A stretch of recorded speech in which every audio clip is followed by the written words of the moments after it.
Sports Flash TV na may dati. Ito ay lagi kang panalo, bakbakan na sigurado, mga balitang... Next fight ni Casimero, kasado na sa December. Pag-usapan natin yan mga ka-flash. Pero bago ang lahat, huwag kakalimutang i-like, mag-subscribe at hit ang notification bell para updated ka sa mga bidyong katulad nito.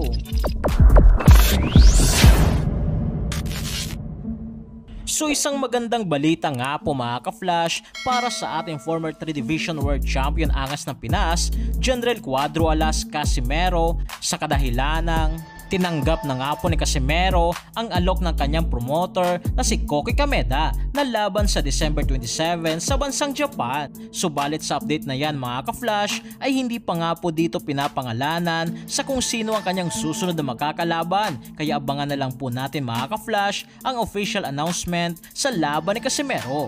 Sa laban nga po na ito mga ka-flash ay target ng promoter ni Casimero na maibalik ito sa tuktok na kahit meron na naman itong kinakaharap na boxing issue na hindi nga po dito naniniwala ang promoter ni Casimero na ibinenta ni Casimero ang laban. Nagalit nga po dito ang promoter ni Casimero sa kung sino ang nagpakalat ng balitang ito para masira si Casimero at ang Kameda promotion.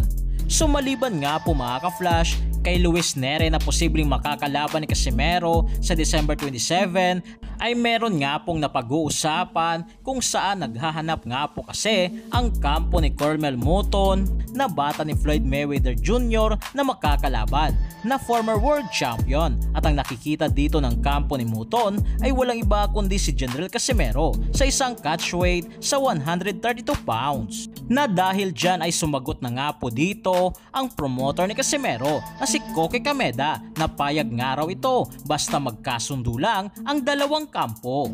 Sumagot naman dito si Casimero na ayon kay Koyang Joseph, tinanong nga daw niya dito si Casimero kung payag nga daw ito versus Cormel Muton. Nasasagot nga po ni Casimero ay payag nga raw ito basta sa 130 pounds, basta maganda nga daw ang bayad, dahil kung maliit lang daw ang bayad ay hindi nga raw dito papayag si Casimero. Habang sa bagong ranking nga po ng BoxRec dito sa Pilipinas na kung dati ay number 1 si Casimero, ngayon nga po mga ka-flash ay nasa pang-5 pwesto na ito matapos matalo kay Kyunosuke Kameda, na ang pumalit nga po kay Casimero mga ka-flash ay walang iba kundi si Marlon Tapales, pumangalawa si Charlie Suarez, Mark Magsayo at pang-apat naman si Melvin Jerusalem. So yan lang para sa ating balitang boxing. Ano ba masasabi nyo tungkol dito? Para sa inyong komento at reaksyon ay komento nyo na sa baba. Hanggang sa muli, ito ang The Sports Flash TV.